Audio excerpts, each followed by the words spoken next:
সুপ্রিয় শিক্ষার্থীরা কেমন আছো সবাই? আশা করি ভালো আছো। তো আজকের ক্লাস আমরা দ্বিতীয় অধ্যায় মুনাফা এটা নিয়ে আলোচনা করব। অলরেডি অনলাইন ব্যাচ 2025 স্টার্ট করেছি। ফুল অর্ধবার্ষিক সিলেবাসটাই কমপ্লিট করা হবে। মাত্র 850 টাকায় ইংরেজি, 850 টাকায় গণিত, থাকবে 120টিরও বেশি লাইভ ক্লাস এবং লাইভ রেকর্ডেড ক্লাস। কোনো কারণে যদি লাইভ ক্লাসটা মিস করে ফেলো তাহলে ওই রেকর্ডকৃত ক্লাসটা দেখে তুমি তোমার সমস্যার সমাধান করে নিতে পারবে। তাছাড়া থাকবে অধ্যায়ভিত্তিক সৃজনশীল প্রশ্ন এবং এমসিকিউ প্রশ্ন এবং পরীক্ষার সিস্টেম ও স্কোরিং সিস্টেম। আজই তোমার সিটটি বুক করে ফেলো। তারপর 18 নম্বর অঙ্কটা দেখো। জামিল সাহেব পেনশনের টাকা পেয়ে 10 লক্ষ টাকার 3 মাস অন্তর মুনাফা ভিত্তিক 5 বছর মেয়াদি আমরা কি পাচ্ছি 5 বছর মেয়াদি পেনশনার সঞ্চয়পত্র কিনলেন। বার্ষিক মুনাফা 12% হলে তিনি প্রথম কিস্তিতে অর্থাৎ প্রথম 3 মাস পর কত মুনাফা পাবেন। তো এখানে একটা বিষয় ক্লিয়ার, কত মুনাফা পাবেন আমাদের মুনাফা অ্যান্সারে বের করতে হবে, অর্থাৎ আয়ের মানটা বের করতে হবে।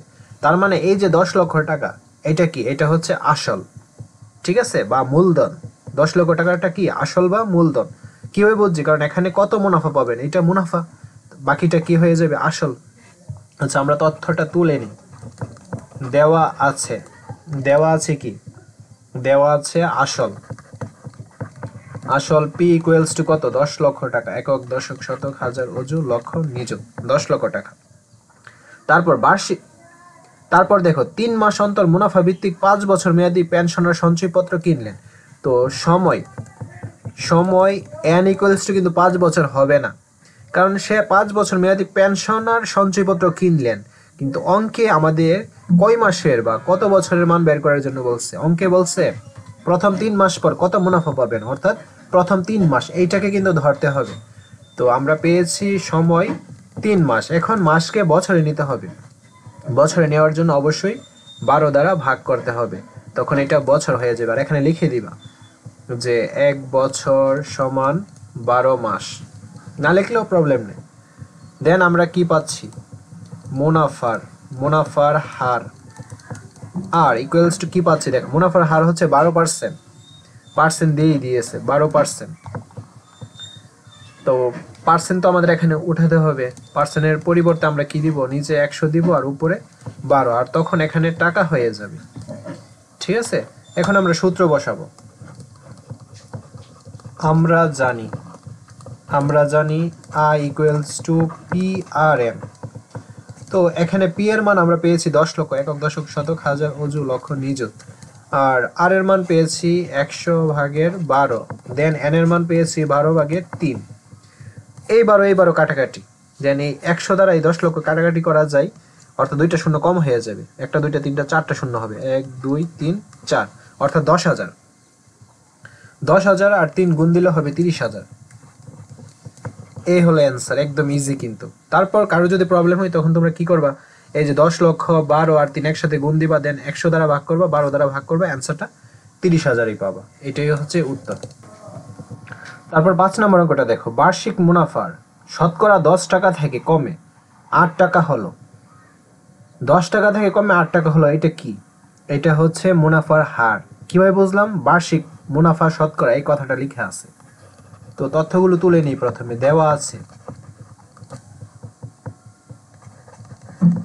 মুনাফার হার আর ইকুয়ালস টু 10 টাকা থেকে কমে কি হলো? 8 টাকা হলো, অর্থাৎ 10% হবে। কিন্তু বার্ষিক কথাটা আছে, 10% থেকে কমে কি হইলো? 8%। তো অ্যান্সারটা হচ্ছে 2%। এখন আমাদের পার্সেন্টকে কি করতে হবে? ওঠাতে হবে। এই কারণে পার্সেন্টের বদলে কি হবে? 100 হবে, আর উপরে 2, এটা হবে টাকা। ঠিক আছে, 100/2 টাকা।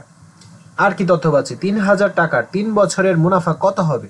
আমাদের বলছে মুনাফা কত হবে। মুনাফা হচ্ছে আয়ের মান বের করতে হবে। তার মানে 3,000 টাকাটা কি আসল? তো আসল পি ইকুয়ালস টু হচ্ছে 3,000 টাকা। 3,000 টাকা। আর সময় দেওয়া আছে, সময় এন ইকুয়ালস টু কত? 3 বছর। একদম ইজি। এখন আমরা সূত্র বসে অঙ্কটা করে ফেলব। আমরা কি জানি? I equals to P R N. তো পি এর মান আমরা পেয়েছি 3,000, আর এর মান কি পেয়েছি? 100/2, আর এন এর মান পেয়েছি 3। আমরা এখন কাটাকাটি করব। এই যে 100 দ্বারা 3,000কে কাটাকাটি করা যায় 30, দেন 30 দুগুণে 60, 318 180 টাকা। তারপর 12 নম্বর অঙ্কটা দেখো, বার্ষিক মুনাফা 8% থেকে বেড়ে 10% হওয়ায়। এর আগের অঙ্কটা কি ছিল? 10% থেকে কমে 8% হয়েছে, আর এটা 8% থেকে বেড়ে 10% হয়েছে, এতটুকুই পার্থক্য। দেওয়া আছে মুনাফার হার বৃদ্ধি পেয়েছে, আমাদের বৃদ্ধি কথাটা লাগাতে হবে, মুনাফার হার বৃদ্ধি পেয়েছে।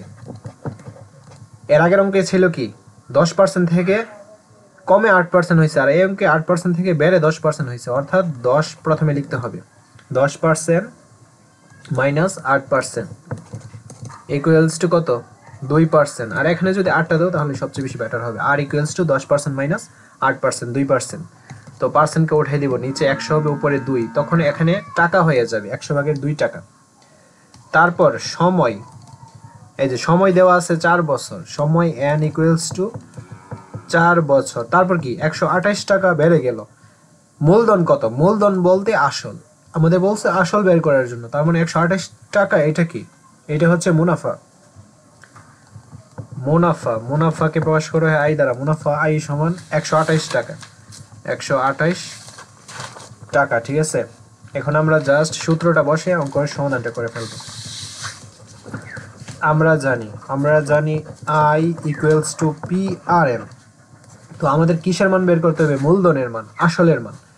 তো পি এর মান যেহেতু বের করতে হবে, এটাকে বাম পাশে নিলাম আর আইটাকে ডান পাশে, দেন পিটা বাম পাশে রাখলাম, আর এন এটা নিচে চলে যাবে, আইটা উপরে। দেন আই সমান আমরা কি পেয়েছি? 128, আর এর মান কি পেয়েছি? 100 ভাগের 2, আর এন এর মান পেয়েছি কত? 4। এখন আমরা কাটাকাটি করব। তো তুমি দুইভাবে করতে পারো। প্রথমে তুমি 4 আর 2 8 গুণ করতে পারো, গুণ করে 100 দ্বারা ভাগ করতে পারো, তাহলে অ্যান্সারটা তুমি পেয়ে যাবা 0.08। এটা হচ্ছে ইজি মেথড। ঠিক আছে, 128কে 0.08 দ্বারা ভাগ করলে 1600 টাকা পেয়ে যাবে। অথবা কাটাকাটি করতে পারো, 4 দ্বারা 100 কাটাকাটি করা যায় কত? 25। দেন 2 দ্বারা 25কে ভাগ করবা, 0.08 পাবো, আর উপরে তো 128 আছেই। দুইভাবেই রাইট। তো আমাদের উত্তরটা হচ্ছে এইটাই। আশা করছি বুঝতে পেরেছ। তো আজকের ক্লাসটা এই পর্যন্তই। ধন্যবাদ সবাইকে।